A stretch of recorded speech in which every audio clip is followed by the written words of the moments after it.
Hello, my dear friends. Welcome back. Now we are going to talk about the tsocks.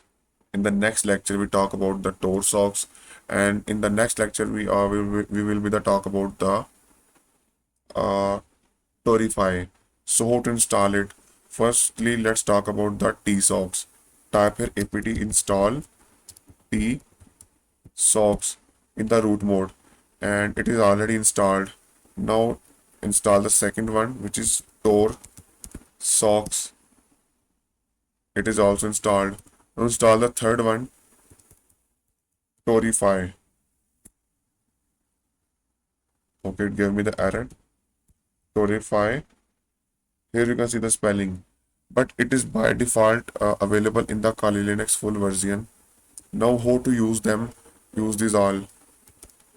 Clear the terminal and you need to search here T socks